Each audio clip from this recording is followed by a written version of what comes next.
Mad Rabbit, India's finest audio wearable brand, starting at 999. Noise and Grinds, Sasta Production presents Rock on Harris live in concert Coimbatore. Book your tickets on District app or scan the QR code below. முதல்கட்ட விசாரணையில் அவங்களுக்கு எந்த விதமான பேச்சு மூச்சு இல்லை. முதல்ல வந்து கதவை தட்டி பார்க்குறாங்க, 2 நாளாக திறக்கலைன்னு. பின்பக்கமாக போலீஸ் உள்ளே போய் பார்க்கல தான் இவங்க அன்கான்சியஸாக கிடக்குறாங்க. உயிர் போகாதுங்கிற கட்டத்தை நெருங்கியிருக்காங்க, அவ்வளவுதான். ஏன்னா காலிலேருந்து அதுக்கான சரியான ரிசல்ட் இல்லை. ஒரு 25-30 வயசு பையன் ஒரு 4 மாத்திரை போடுறான், 5 மாத்திரை போடுறான்னா அவனுக்கு தாங்கிடும். ஆனால் அதே ஏஜ் போக போட்டால் தாங்குமானா தாங்காது. ஆனால் நீங்கள் போடுற வரையும் போட்டுக்கிட்டே தான் இருப்பீங்க. புகழின் உச்சத்தில் இருந்தவங்க நிறைய பேர் இந்த முடிவுகள் எடுத்திருக்காங்க. சில்க் சிமிதா விடவா, சில்க் சிமிதா புகழோட உச்சத்தில் இருந்தப்ப அவங்க வந்து சூசைட் பண்ணிட்டாங்க. ஒருத்தனை பைத்தியமாக்கி அவன் குடும்பத்தை நாசம் பண்ணால் நீங்கள் வேறு எதுவும் பண்ண வேண்டாம். அவன் ஸ்லீப்பிங் சைக்கிளை மாற்றுங்க, அவன் மெண்டல் ஆகிடுவான் ஆட்டோமேட்டிக்காக. மெடிசனாக போட்டிருந்தாங்கன்னா இவங்க ஒன்றும் பண்ணியிருக்காது. பட் அது இவங்க சுய நினைவு வந்து சொன்னாலும் தெரியும். என்னன்னே தெரியல, டிப்ரெஷனாக இருக்கேன். எல்லா டிப்ரெஷனும் கொண்டு போய் தற்கொலையில் தான் விடும். அவங்க மகளை கூப்பிட்டாங்களாம் பார்க்கணுன்னு, மகள் வரல. விரக்தியில் தற்கொலை கூட அட்டன் பண்ணியிருக்கலாம்.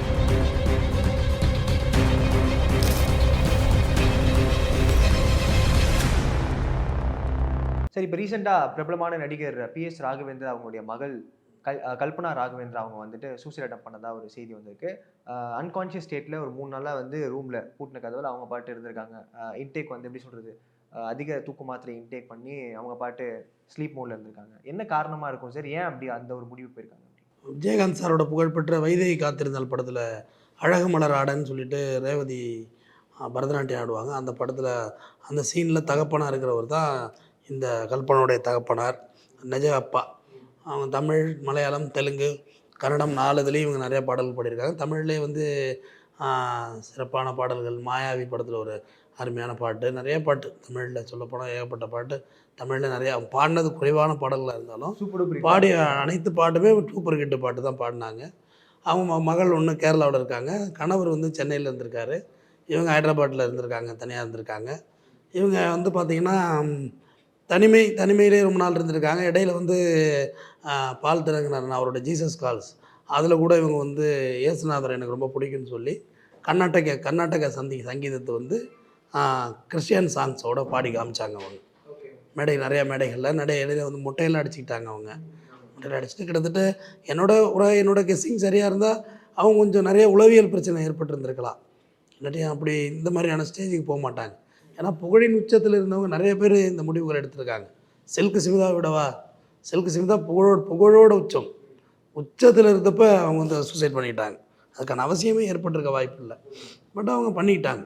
சில்க் சிமிதாவோட கடைக்கன் பார்வைக்கு பல ஆயிரம் கோடி கொட்டி கொடுக்க ஆள் இருந்த காலம் அது. அவங்கள தற்கொலை பண்ணிக்கிட்டாங்க. பட்டு சினிமா ஸ்டார்ஸு, நித்யஸ்ரீயோட ஹஸ்பண்டு கூட தான் இங்கே அடையார் பாலத்தில் தற்கொலை பண்ணிக்கிட்டாங்க. பட் இவங்க தற்கொலை தான் பண்ணிக்கிட்டாங்களா, அதுக்கு தான் ட்ரை பண்ணாங்களாங்கிறத முதல்ல பார்க்கணும். ஏன்னா அவங்க எடுத்துக்கிட்டது வந்து ஒரு எலி பாசனமோ அல்லது ஒரு பயிர்கொலை கிடைக்கிற பாய்சனோ கிடையாது. Sleeping dose, over sleeping dose வந்து எக்ஸாக்ட்லி பார்த்திங்கன்னா இப்போ நமக்கு வந்து கிட்டத்தட்ட ஒரு மென்டல் சிக் இருந்தால் தான் நம்ம அதை வாங்க முடியும். முன்னாடியெல்லாம் ஸ்லீப்பிங் டோஸ் பார்த்து அல்சரோஃபார்ம் கம்பெனிஸ் தான் ஸ்லீப்பிங் டோஸு. நைட்ரவேட், நைரோடென், எம்ஸு, 5-எம்ஸு, ஜோல்ஃப்ரெஷ்ஷு, அல்ஃப்ராக்ஸு, அல்சோலம், பிகாமு, ஸ்ட்ரெஸ்னில், ரெஸ்னில், இப்படி ஏகப்பட்ட கம்பெனிஸ் இருக்குது. இதெல்லாம் ஸ்லீப்பிங் டோஸ். நான் ரொம்ப கம்மியாக சொன்னேன், நிறையா இருக்குது. எல்லாமே அல்சரோஃபார்ம் கம்பெனிஸு. இது அவ்வளோ ஈஸியாலாம் நீங்கள் வாங்கிட முடியாது. ஏதாவது சுகர், டயபெட்டிக் இருக்கவங்களுக்கு வந்து அந்த டாக்டரோட ப்ரிஸ்கிரிப்ஷன் இருந்தால் தான் கொடுப்பாங்க. டாக்டர் ப்ரிஸ்கிரிப்ஷன் வேணும், கிளைக்கமேட்டா இந்த மாதிரி பெருசாக போய் நீங்கள் ஸ்லீப்பிங் டோஸை மட்டும் வாங்கிட்டு வர முடியாது. அதுக்கு சில உபமாத்திரைகள் இருக்குது. சுகர் அதிகமாக இருந்தால், கை காலில் எரியில்ல, அவங்களுக்கு கொடுப்பாங்க. ஆனால் இப்போ ஆன்லைனில் ஸ்லீப்பிங் டோஸ் நிறையா கிடைக்குது. நீங்கள் ஒரு வாட்டி ஸ்கேன் பண்ணிட்டாலே அந்த வெப்சைட்டில் வாங்குற மாதிரி சூழ்நிலை இருக்குது. இவங்க மொத்தம் சைக்காட்ரிஸ்ட் எதுவும் இஷ்யூஸ் இருந்தான்னு பார்க்கணும். முதல்கட்ட விசாரணையில் அவங்களுக்கு எந்த விதமான பேச்சு மூச்சு இல்லை. முதல்ல வந்து கதவை தட்டி பார்க்குறாங்க, 2 நாளாக திறக்கலைன்னு. பின்பக்கமாக போலீஸ் உள்ளே போய் பார்க்கல தான் இவங்க அன்கான்ஷியஸாக கிடக்குறாங்க. அவங்கள அழைச்சிட்டு போகிறாங்க. இப்போது வந்து உயிர் போகாதுங்கிற கட்டத்தை நெருங்கியிருக்காங்க, அவ்வளவுதான். ஏன்னா காலிலேருந்து அதுக்கான சரியான ரிசல்ட் இல்லை. இப்போ அந்த கட்டத்தை தாண்டி இருக்காங்க. ஸோ அவங்களுக்கு இது வேறு எதுவும் சைக்காட்ரிஸ்ட் இஷ்யூஸ் இருந்து மாத்திரை போட்டாங்களா அப்படின்னு பார்க்கணும். இந்த ஸ்லீப்பிங் டோஸ் பார்த்திங்கன்னா அது வந்து எப்படி சொல்கிறதுனா, டோபமைன் பிரெயினில் போய் அந்த கிளர்ச்சி ஊட்டும் திரவத்தை வந்து அது ஓப்பன் பண்ணிவிடும். அது ஒரு மாத்திரை போடுவீங்க, 4 அளவில் 2 மாத்திரை போடுவீங்க, 4 அளவில் 3 மாத்திரை போடுவீங்க, அப்படியே போட்டுகிட்டே போகலாம். இன்க்ரீஸ் ஆகிட்டே இருக்கும். அது ஓப்பன் ஆகாது. அது 4 மாத்திரை, 5 மாத்திரை, 6 மாத்திரை, 7 மாத்திரை போவீங்க. அது உங்கள் பாடியோட ஹெல்த்தை பொறுத்தது. ஒரு 25-30 வயசு பையன் ஒரு 4 மாத்திரை போடுறான், 5 மாத்திரை போடுறான்னா அவனுக்கு தாங்கிடும். அவன் ஒரு 8 ஹவர்ஸ் 10 ஹவர்ஸ் தூங்கி எழுந்தான்னா அவன் சரியாயிடுவான். ஆனால் அதே ஏஜ் போக போக போட்டால் தாங்குமானா தாங்காது அது. ஆனால் நீங்கள் போடுற வரையும் போட்டுக்கிட்டே தான் இருப்பீங்க. இன்னும் தூக்கம் வரல. ஒரு ஹேபிட்டாக கல்டிவேட் ஹேபிட்டாக கண்டிப்பாக ஹேபிட் தான். அப்புறம் ட்ரிங்க்ஸ் மாதிரி தானே அது. தூக்கம் வரல, தூக்கம் 1 போட்டிருப்பாங்க, 2 போட்டிருப்பாங்க, 3 போட்டிருப்பாங்க, இப்படியே தூக்கம் வரலன்னு போட வந்து அது நீங்களாக படுக்கிற வரையும் தூங்க விடாது அந்த மாத்திரை. உங்களை அப்படியே ட்ரிங்க்ஸ் மாதிரிலாம் பரட்டி போட்டுறாது அது. நீங்களாக படுத்து சில மாத்திரை போட்டிருக்கோம் தூங்க போகிறோம் அப்படி நீங்கள் மைண்டை ஃபிக்ஸ் பண்ணாதான் உங்கள் பிரெயின் அதோட ஜேர்னி ஆகும், நம்ம தூங்கலாம் அப்படின்னு. இல்லாட்டி அது தூங்காது, அப்படியே தான் இருக்கும் அது.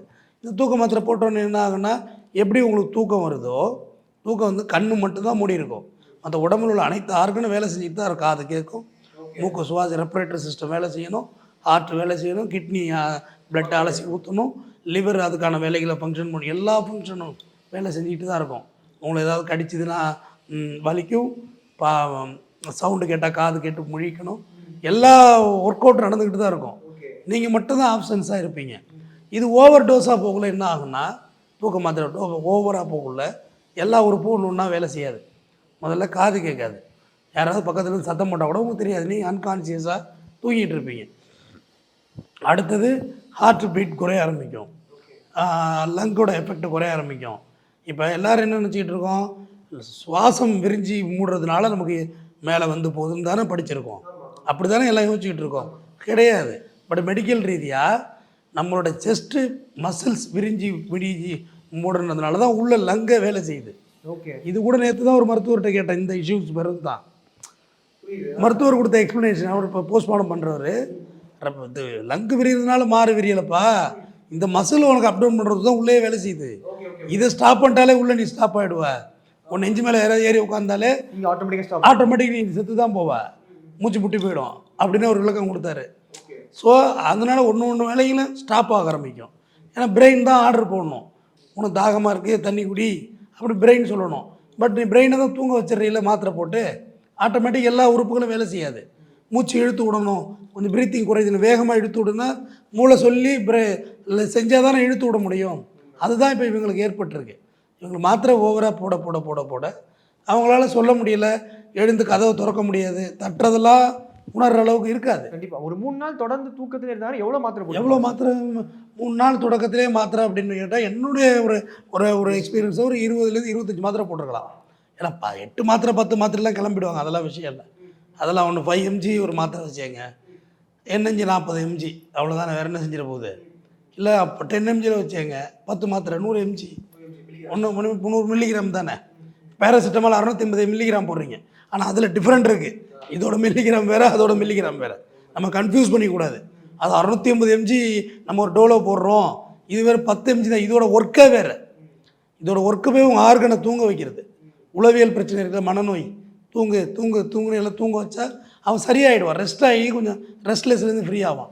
பட் இவங்க முதல்ல சூசைட் பண்ணிக்கிட்டு தான் போட்டாங்களா இல்லை மெடிசனாக எடுத்தது கூடுதலாக போட்டாங்களான்னு தெரியணும்ல. ஓகே, மேபி அவங்க வந்து லேட் நைட் ஷூட்ஸ் போகிறது இது மாதிரி போனால் அவங்களுக்கு ஸ்லீப் சைக்கிள் மாறினால அவங்க தூக்கம் வர இன்மையினால இப்படி போட்டு தூக்கம் வர வச்சுக்கிறது. அப்படி நீங்கள் ஒன்றும் இல்லை, ஒருத்தனை பைத்தியமாக்கி அவன் குடும்பத்தை நாசம் பண்ணால் நீங்கள் வேறு எதுவும் பண்ண வேண்டாம். அவன் ஸ்லீப்பிங் சைக்கிளை மாற்றுங்க, அவன் மெண்டல் ஆகிடுவான் ஆட்டோமேட்டிக்கு. அவனை என்ன செய்யணும், சாயந்தரத்தில் 10 மணிக்கு மேலே அவனை பிக்கப் பண்ணிவிட்டு, ஆனால் உங்களுக்கு உணரணும், நம்மளும் சேர்ந்து மெண்டல் ஆகிடக்கூடாது. காலைல 5-6 மணி வரைக்கும் அவனை என்ஜாய் பண்ணுவீங்க, பண்ணி வச்சுட்டு காலையிலையும் தூங்க விடாமல் அவனை அடுத்த டீமோட ஜாயின் பண்ணிட்டீங்கன்னா போதும், அவன் காலி அவனத்தோட. ஏன்னா சைக்கிளிங் மாற ஆரம்பிச்சிடும். நமக்கு இரவில் தூங்கணும். உதாரணத்துக்கு உங்களுக்கு சொல்கிறேன், இப்போ இதை இவங்க எல்லோரும் வேணால் நேர்கள் வந்து நான் பண்ணுறேன் வழக்கறிஞர் தான், ஆனால் உடற்கூறாவியலுக்கு வந்து நான் தனியாக படித்தேன். போஸ்ட்மார்ட்டம் எப்படி பண்ணுறது, என்னென்ன ஆர்கன்ஸ் எடுப்பாங்க, அதோடு தான் சொல்கிறேன். நீங்கள் வந்து கல்லீரல் அப்படிங்கிறது நம்ம உடம்புல இருக்க ரெசல்யூ organ, repair and restore capacity, தன்னைத்தானே புதுப்பித்து கொள்ளும், தன்னைத்தானே வைத்தியம் பண்ணிக்கும். கல்லீரலுக்கு நீங்கள் மாத்திரைலாம் சாப்பிட வேண்டாம். சொல்லப்போனால் எக்ஸாக்டாக லிவருக்கு பெரிய மெடிசனும் இல்லை, தானாகவே உற்பத்தி ஆகிக்கும், அது தானாகவே செத்துரும். ஒரு நாள் நீங்கள் தண்ணி அடிக்கக்குள்ளே ஒரு பல லட்சம் செல்கள் அழியும், அடுத்த நாள் பல லட்சம் செல் முளைச்சிடும் அதில். ஆனால் இது ஒரு குறிப்பிட்ட கட்ட வரையும் தான் அது தாங்கும், அதுக்கு மேலே அது தாங்காது, அழிஞ்சு போயிடும், ஸ்டாப் ஆகிடும். வைரமுத்து கூட சொல்லுவார், கல்லீரல் ஒரு கழுதை பொதி சுமக்கும், படுத்தால் எழுந்திருக்காது. கழுத மாதிரி அது எவ்வளோ நீ வேணுமோ டார்ச்சர் பண்ணு, அரைச்சி ஃப்ரைட் ரைஸாக தள்ளு, பொரிச்ச உணவுகளாக தள்ளு, குடி, விடிய கூத்தடி, அது இழுத்துக்கிட்டே போகும். ஆனால் ஒன்ஸ் படுத்துக்கிச்சின்னு வச்சுக்கோங்க, கழுத மாதிரி தான். எழும்பவே எழும்பாது. ஆனால் நம்ம எல்லோரும் என்ன நினச்சிக்கிட்டு இருக்கோம், குடித்தாதான் லிவர் போகும்னு நினச்சிட்டு இருக்கோம். ரீசெண்டாக எனக்கு ரொம்ப தெரிஞ்சவர் ஒருத்தர், எந்த கெட்ட பழக்கம் கிடையாது அவருக்கு, பியூர்லி டீ டோட்டலர், டீ கூட குடிக்க மாட்டார், நல்ல மனுஷன், யார்கிட்டையும் அதிர்ந்து பேச மாட்டார். ஆனால் அவர் மஞ்சக்காமலை வந்து சாகுறாரு. காரணம் அவர் நைட் டியூட்டி பார்த்தார், வாட்ச்மேன், அவர் நைட் டியூட்டி பார்த்தார். தூக்கம் உங்களோட சுழற்சி மாற ஆரம்பிச்சிருது. நம்ம அதாவது ஒரு பார்ட்ஸுக்கு ஒரு டைமிங் இருக்குது, இந்த டைமிங்கில் இந்த பார்ட்ஸ் வேலை செய்யணும்னு. அந்த கல்லீரலோட நேரம் இப்போ இரவு 12லேருந்து 3 மணி வரைக்கும் வச்சுக்கோங்க. ஒரு 3 ஹவர்ஸ் அது ஒர்க் பண்ணி ஆகணும், டபுள் டியூட்டி பார்க்கும். ஆனால் அந்த நேரத்தில் நீங்கள் முழிச்சிக்கிட்டு இருக்குள்ள அதில் டியூட்டி பார்க்க முடியாது, டிஸ்டர்ப் ஆகும். நம்ம தின்னுகிட்டே இருந்தால் அது என்ன செய்யுது, அது ரெஸ்ட்டு வேணும். ஸோ இவங்க இப்போ இந்த ஸ்லீப்பிங் டோஸ் வந்து மெடிசனாக போட்டிருந்தாங்கன்னா இவங்க ஒன்றும் பண்ணியிருக்காது. பட் அது இவங்க சுய நினைவுக்கு வந்து சொன்னாலும் தெரியும். உண்மையிலே இவங்க பொண்ணை கூப்பிட்டாங்களாம், அதாவது இருக்கிறவனுக்கு ஒரு கதை, இல்லாதவனுக்கு 1000 கதை, வாயை திறந்த கதை தான். நான் சுத்தம் அவங்க ஸ்டோரியில் ரொம்ப டீப்பாக சொல்லலை. அவங்க மகளை கூப்பிட்டாங்களாம் பார்க்கணுன்னு, மகள் வரல. விரக்தியில் தற்கொலை கூட அட்டன் பண்ணியிருக்கலாம். இல்லை விரக்தியில் டென்ஷனில் சரி 2 மாத்திரை போட்டு தூங்குன்னு கூட மாத்திரை போட்டு எந்த டோஸில் வந்து உங்களுக்கு ஸ்லிப் ஆனிச்சுன்னு உங்களுக்கு தெரிஞ்சிருக்காது. ஸ்லிப் மீன்ஸ் தூக்கம் இல்லை, தவறே இருக்குன்னு தெரியாது. இப்போ ட்ரிங்க்ஸுனாக்க drinks is a lot of commitment. ஒரு கிளாஸில் ஊற்றணும், அது நம்ம அதுக்கு மேலே தண்ணி ஊற்றணும், அதுக்கு மேலே ஒரு ப்ராசஸ் இருக்குது, அதுக்கு ஒரு பிளேஸ் இருக்குது. எல்லா பிளேஸ்லையும் குடிக்க முடியுமா? கண்டிப்பாக முடியாது. அதுக்கு ஒரு மினிமம் ஒரு டேபிளாவது வேணும், ஒரு மதில் சிவராவது வேணும், பைக் சீட்டாவது வேணும். ஆனால் டேப்லெட்டுக்கு அப்படி கிடையாது, டக்குன்னு பிரித்து போட்டு பேசாமல் இருக்கலாம். அப்போ ட்ரிங்க்ஸு வந்து எப்படின்னா அது முழுசாக நீங்கள் படிச்சிங்கன்னா தெரியும். ஆனால் நம்ம விளையாட்டாக ட்ரிங்க்ஸை நம்ம ஹேண்டில் பண்ணிகிட்டு இருக்கோம். ரொம்ப ரொம்ப ஆபத்து ட்ரிங்க்ஸு. நம்ம பிரெயினை வந்து ஏமாத்துகிறோம். ட்ரிங்க்ஸை ஊற்றியாச்சு, அதோட தண்ணி ஊற்றியாச்சு, இப்போ இது உரைக்காது, ஒன்றும் பண்ணாது, பிரெயின்கிட்ட போய் நம்மளே பாடம் நடத்துகிறோம், ஒன்றும் பண்ணாது, இப்போ இதுக்கு அடுத்தது இந்த சிப்ஸு சாப்பிட்ருவோம், ஆஃப் ஆகிடும் அப்படின்னு குடிச்சிட்டோம். அடுத்து வாந்தி வருதா, வாந்தி எடுத்துகிட்டு ஊறுகாய் சாப்பிட்டா சரியாயிடும்னு சொல்லுவாங்க, கொஞ்சம் ஊறுகாய் நிற்காச்சு அப்படின்னு சொல்லி நம்ம பிரெயினை ஏமாற்றியே இந்த தண்ணியை குடிக்க வைக்கிறோம். மற்றபடி இந்த வாயோ இந்த வயிறோ இந்த டேஸ்ட்டோ நம்ம உடம்பு ஏற்றுக்காது. எந்த ஒரு விஷயத்தையும் நம்ம உடம்பு ஏற்றுக்கிற தன்மையில் இல்லை. ஆனால் டேப்லெட் அப்படி கிடையாது. எந்த டேஸ்ட், அந்த டேப்லெட்டோட டேஸ்ட் கசப்பு தான். யார் வாயில் போட்டு சப்பியாக மாத்திரையை முழுங்குறோம், போட்டு தண்ணி தொண்டையிலேருந்து போய்ட்டு அது ஒன்றுமே தெரியாது, ரொம்ப ஈஸியாக போதை ஆகிடுவோம். ஆனால் ட்ரிங்க்ஸு ஒரு லிமிட்டுக்கு மேலே நீங்கள் போனீங்கன்னா அது உள்ளே வாங்காது. இப்போ இந்த அம்மாவுக்கு வந்து கல்பனாவுக்கு பார்த்தீங்கன்னா தூக்க மாத்திரையோட அளவு, இப்போ நீங்கள் கூட கேட்கலாம், சார் அனஸ்தீசியாலாம் கொடுக்குறாங்கல்ல 5 மணி நேரம் அறுவை சிகிச்சைக்கெல்லாம், அப்போ அது போதை தானே, அது உங்களுக்கு கான்சியஸ் இல்லாமல். அது மட்டும் கொடுக்க மாட்டாங்க நிறையாளர், உங்களுக்கு கூடுதலாக சலைன் கொடுப்பாங்க, குளுக்கோஸ் ஏறிக்கிட்டே இருக்கும். அனஸ்தீசியன் கொடுத்தது யாரும் ரோட்டில் போகிறவங்க கிடையாது, அதுக்குன்னு படித்தவங்க. உங்கள் மெட்டபாலிசம் எவ்வளோ தாங்கும், உங்களோட சுகர் கண்டென்ட் எவ்வளோ இருக்குது, உங்கள் ப்ரெஷர் லெவல் எவ்வளோ இருக்குது, பிபி கண்ட்ரோல் எல்லாத்தையும் பார்த்துட்டு உங்கள் ஜெனட்டிக் டிசீஸ் ஏதாவது இருக்கா, இல்லை கிரானிக் டிசீஸ் ஏதாவது இருக்கான்னு எல்லாம் தெரிஞ்சு அதுக்கு பிறகு தான் அவங்களுக்கு கொடுப்பாங்க. ப்ராப்பர் அனலைஸ் பண்ணி தான் அதுக்கு நம்ம நினச்சிக்கிட்டு இருப்போம், இந்த டாக்டர் ஆப்ரேஷனே பண்ண மாட்டாங்க, 10 நாள் அலைய விட்றாங்க அனஸ்தீசியன். கிடையாது. டாக்டர் ஆப்ரேஷன் வேற கதை, அனஸ்தீசியன் சொதப்பினுச்சுன்னா நம்ம வாழ்க்கையே போயிடும், செயலிழந்துருவோம், செத்து போடுவோம்.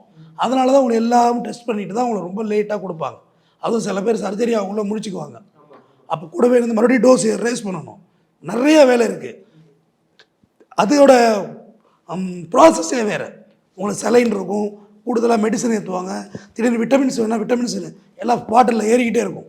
நீங்கள் கூட இருந்து பார்த்தா தெரியும் உங்களுக்கு, அவ்வளோ ப்ராசஸ் இருக்குது. பட் அதே நீங்கள் ட்ரை பண்ணிங்கன்னா அவுட்டு தான். நீங்கள் குளோரோஃபார்ம் எடுத்து கர்ச்சீஃபில் எல்லாம் ஊற்றி இழுத்தீங்கன்னு வச்சுங்க, நம்ம அவுட்டு தான். அது அளவு தெரியாது, விழிக்க வைக்கிறதுக்கான விஷயம் நமக்கு தெரியாது. அதுட்டு நம்ம ப்ராப்பர் யூசேஜ்னு பார்த்தீங்கன்னா அது ட்ரிங்க்ஸு கடையில் விற்கிது, அதனால் அது குடிக்கிறதுக்குனே விற்கிது, அது ஸ்லோ சாவு தான். ஆனால் இந்த மாதிரி ஆகிடாது. பட் இவங்க கண்விழித்து இவங்க சூசைட் பண்ணுறதுக்கு ட்ரை பண்ணாங்களா, இல்லை ஆல்ரெடி டிப்ரெஷனுக்காக உள்ள மாத்திரையாங்கிறத முதல்ல பார்க்கணும். இன்னும் ஒரு 5 வருஷம் இல்லை, 5 வருஷத்துக்குள்ளவே மிகப்பெரிய மெடிக்கல் டாப் 10 டாப் 1 வரப்போகிறது எதுனா சைக்காட்டிஸ்ட் தான். இல்லை எல்லாருக்குமே இங்கே சைக்காட்டிஸ்ட் இஷ்யூஸ் இருக்குது. எல்லாருக்கும் ஒரு டிப்ரெஷன் இருக்குது, என்னன்னே தெரியல, டிப்ரெஷனாக இருக்கேன் தெரியாமல் டிப்ரெஷன். எல்லா டிப்ரெஷனும் கொண்டு போய் தற்கொலையில் தான் விடும். எல்லா ஆல்கஹாலிக் பர்சனாலிட்டியும் கடைசியாக தற்கொலையில் கொண்டு விடும். ஏன்னா ஒரு பெரிய கில்ட்டி உருவாகும் உங்களை சுற்றி, நம்ம ஏமாந்துட்டோம், நம்மள்ட்ட ஒன்றுமே இல்லை. இப்போ செல்கு சிமிதாவுக்கு எப்படி உருவாகிருக்க முடியும்?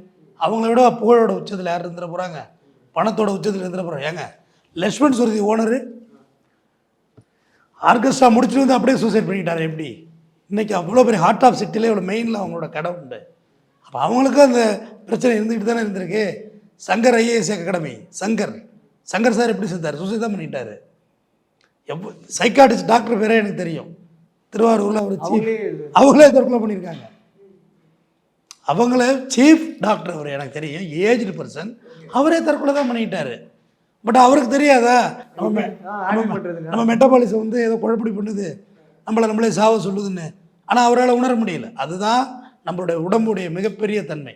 நம்ம நினச்சிக்கிட்டு இருக்கோம் பிரெயின் வந்து எல்லாத்தையும் கண்ட்ரோல் பண்ணுதுன்னு. தப்பு. பிரெயின் ஒரு அப்பாவியான ஆர்கன் பிரெயின் தான். எதுக்கு விட்டாலும் வரும் அது. வா அவனை கொலை செய்யலான்னாலும் பிரெயின் வரும், வா கொலை செய்யலாம், துப்பாக்கியில் வாங்கலாமா, கத்தி வாங்கலாமா, அவன் காலையில் நேரத்தில் வருவான், எப்போ வெட்டிடலாம், சுட்டுடலாம் அப்படின்னு வரும் உங்கள் கூடவே. அதே கொலை செய்ய வேண்டாம்னு யோசிக்கல, அது தப்பு. கொலை செஞ்சால் ஜெயிலில் பிடிச்சி போட்டுருவாங்க, பாவம் செஞ்சுட்டு போகிறான், தொலைஞ்சிட்டு போகிறான் அப்படின்னு சொல்லும். நீங்கள் எதுக்கு கூப்பிட்டாலும் பிரெயின் வரும். உன் உடம்பு சில விஷயத்தை ஏற்காது. சரி இப்போ இந்த நேரத்தில் வந்து நமக்கு ஃபீவராக இருக்குது, கூல்ட்ரிங்க்ஸ் சாப்பிடக்கூடாதுன்னு உன் உடம்பு சொல்லுது. ஆனால் உன் பிரெயின் கேட்கவே கேட்காது. ஒரு கூல்ட்ரிங்க்ஸ் வாங்கி குடித்தான்னு குடிச்சிடும். ஏன்னா பிரெயின் வந்து ஒரு குழந்தை மாரி, அதுக்கு எதுவுமே தெரியாது. நம்ம இப்போ தற்கொலை பண்ணிக்கணும், இதில் கயத்தை போட்டு இங்கே தொங்கணும், கழுத்து இறுகி நம்ம சாக போகிறோம் அப்படின்றது நமக்கு தெரியும் தானே. ஆனால் எப்படி நம்ம அதை செய்கிறோம்? உங்கள் பிரெயினுக்கு தெரியாது. அது கழுத்து இறுகி செத்துருவோம், நம்ம பிள்ளைகள்லாம் ரோட்டில் நிற்க போதுங்கிற அந்த சென்ஸெல்லாம் உருவாகாது. அதுக்கு தேவை உன்னை இப்போ சாவடிக்கணும், அதுக்கு தயாராகிடும் பிரெயின். அதுதான் பிரெயினோட வேலை. ஆனால் பிரெயினை நம்ம பெரிய விஷயமாக நினச்சிக்கிட்டு இருக்கோம். அதுக்கு எதுவுமே தெரியாத ஒரு பச்சை புள்ள பிரெயின் தான். இப்போ இவங்களும் அதுதான், இவங்களோட தனிமை. முதல்ல மனிதன் தனிமையாக இருக்கிறத தவிர்க்கணும். எல்லா பேரும் சொல்லுவானே எனக்கு தனிமை ரொம்ப பிடிச்சிருக்கு. அது சும்மா அது சூர்யா காக்கா சொல்லியிருப்பாரு, தனிமை எனக்கு ரொம்ப பிடிக்கும், இருட்டு தான் எனக்கு ரொம்ப பிடிக்கும்னு. லைட்டெல்லாம் கட்டி போட்டுறேன், வீட்டில் இருட்டிலே உட்காந்துறேன், போய் முட்டிட்டு சாவ அங்கே செவத்தில் போய் முட்டிக்க வேண்டிய இருட்டுக்குள்ளே. நல்லா வெளிச்சமான இடத்துல இருங்க, காலைல சன்லைட்டு படுற மாதிரி வீடுகளை அமைங்க. சும்மா போயிட்டு இந்த பக்கம் திறக்க முடியாமல் இருட்டாவெல்லாம் இருக்க வாழக்கூடாது. நல்லா மேன்ஷன் மாதிரியாக இருக்க முடியும் வீடுன்னா, நல்லா திறந்த வெளிச்சமாக இருக்கணும், நல்லா காற்றோட்டமாக இருக்கட்டும், உங்கள் மனசுக்கு பிடிச்ச ஃப்ரெண்ட்ஸோடு பழகணும். எதுவாக இருந்தாலும் ஷேர் பண்ணிங்க அடுத்தவன்ட்ட. இதை சொன்னால் அவன் சிரிப்பானே, அதை சொன்னால் அவன் எல்லாம் சிரிக்கிறது இல்லை. இங்கே ஒன்றுமே இல்லை. செத்த பிறகு எதை பற்றி யோசிச்சு என்ன செய்ய போகிறோம்? முதல்ல உங்கள் மனசுக்கு பிடிச்ச இடத்துல இருங்க, மனசை சந்தோஷமாக வச்சுக்கோங்க. ஏன்னா மனசு நீங்கள் ஒரு ஆர்கனே கிடையாது. ஒட்டுமொத்த உங்களோட காலிலேருந்து தலை வரைக்கும் உள்ள உறுப்புகள் எல்லாமே உங்களோட மனசு தான். மனசுன்னா எங்கே இருக்க ஆர்கன்னு? ஒன்றுமே இல்லை. உங்களோட எண்ணங்கள் தான் உங்கள் மனசு.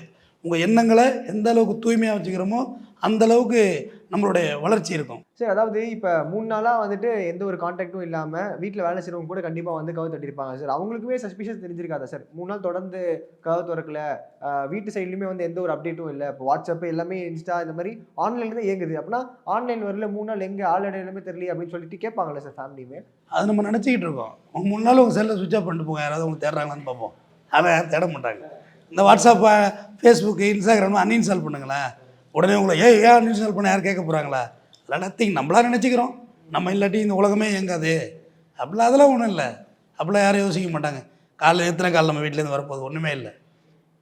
அப்படிலாம் ஒன்றுமே இல்லை. காலையில் எத்தனை ஃப்ரெண்ட்ஸ் அடித்து உங்களை கேட்ட போகிறாங்களா? யாரும் வந்து நேரில் பார்த்துட போகிறாங்க? அதெல்லாம் இல்லை. பேப்பருக்காரன் பேப்பரை விட்டு எழுதிட்டு போகிறான், பால் பாக்கெட்டாக போட்டு போயிட்டுருக்க போகிறான். எடுத்த அண்ணன் நாய் குடிச்சிட்டு போனால் யாரும் இருக்கிறேன் மாதம் பில்லு வாங்கலான்னு தெரியும். அதெல்லாம் நம்ம நினச்சிக்கிறோம். நம்ம இல்லைன்னா யாராவது விசாரிச்சுப்பாங்களான்னு. ஹவுஸ் மேட்டெல்லாம் வந்து ஒரு பெரிய வீட்டுக்காரவங்கள்ட்ட வந்து எதுவுமே கேட்க முடியாது. ஏன் கதவை திறக்கலை என்னெல்லாம் கேட்க முடியாது. வந்து பார்த்துருப்பாங்க, தூங்குறாங்க, அம்மா தூங்கிட்டு இருக்காங்க, போயிருப்பாங்க. அடுத்த நாள் வந்தே இருக்க மாட்டாங்க. அவங்க 2 பொய் கணக்கு கொடுத்துருப்பாங்க, டெய்லி வந்தோம்னு சொல்லி. அப்படி கூட இருக்கலாம்ல. உண்மை. அண்ட் ஹஸ்பண்ட் அவங்களுமே வந்து போலீஸ் அவங்க ஃபோன் பண்ணி விசாரிக்கும் போது இல்லை ஃபோன் பண்ண என்ன தகவல் கேட்கும் போது ஃபோன் எடுக்காமல் விட்டுருக்காரு அப்படின்னும் போது அவர் மேலேயும் டவுட் வருது அப்படின்ற இன்வெஸ்டிகேஷனில் சொல்கிறாங்க சார். அது ஐ திங்க் பிரபஞ்சனுடைய வரிகளாக என்னென்னு எனக்கு சரியாக சொல்ல, பிரபஞ்சனா ஜெயகாந்தனோட வரிகளான்னு தெரியல. ஒரு வீட்டில் ஒருவருடைய வேர்வை இன்னொரு வேர்வை நாற்றம் அடிக்கும் அளவில் அனைவரும் தூங்க வேண்டும் அப்படின்னு சொல்லியிருப்பார். இது பையனோட பெட்ரூமு, அது மருமகளோட பெட்ரூமு, இது பேரனோட பெட்ரூம்னு இருக்கக்கூடாது. என்னோட வேர்வை வாடை பக்கத்தில் அடிக்கணும். அந்தளவுக்கு நெருக்கம் இருந்தால்தான் அது ஒரு குடும்பமாக இருக்குன்னு. நீங்கள் ஐஃபை அப்போக்குள்ளே தூரங்கள் அதிகரிச்சுட்டே போகும், டிஸ்டன்ஸ் அதிகரிச்சுட்டே இருக்கணும். நம்ம மிடில் கிளாஸில் டே எங்கே இருக்க, மணி 10 இன்னும் வரைக்கும் எங்கடா ரோட்டில் சுற்றி இந்த வீடு வாடா சாப்பிடாம உட்காந்துருக்கோம் இப்படி கூப்பிடுவாங்க. இன்னும் கொஞ்சம் எஸ்டீமாக போயிட்டிங்கன்னா நீ மம்மி நான் இங்கே போகிறேன், இப்போ பப்புக்கு போகிறேன், அங்கே போகிறேன், இப்போ மம்மி, அவ்வளோதான். அது அப்படி டிஸ்டன்ஸ் ஆகிட்டே இருக்கும். யாரையும் கேள்வி கேட்க முடியாது. காரணம் எல்லாருமே பிரெட் வின்னராக இருப்பாங்க, எல்லாரும் பணம் சம்பாதிக்கிறாங்களா இருக்கும். அப்பா சொல்கிறது எதுக்காக நம்ம கேட்குறோம்? அப்பா சம்பாதிச்சு போடுறாரு, சோறு போடுறாரு.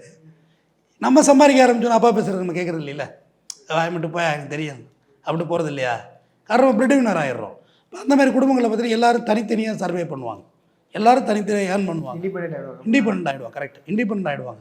தனிப்படி நீங்கள் வயலினில் பெரிய ஆளாக இருப்பீங்க, நான் கிட்டாரில் பெரிய ஆளாக இருப்பேன், அவர் சாக்ஸாஃபோனில் பெரிய ஆளாக இருப்பார். அப்போ நமக்குள்ளே உள்ள ஃபீல்டுங்கிறது வேறு வேறையாக ஒதுங்க ஆரம்பிச்சிடும். உங்கள் லைன் வேறு, என் லைன் வேறு ஒதுங்க ஆரம்பிச்சிடும்.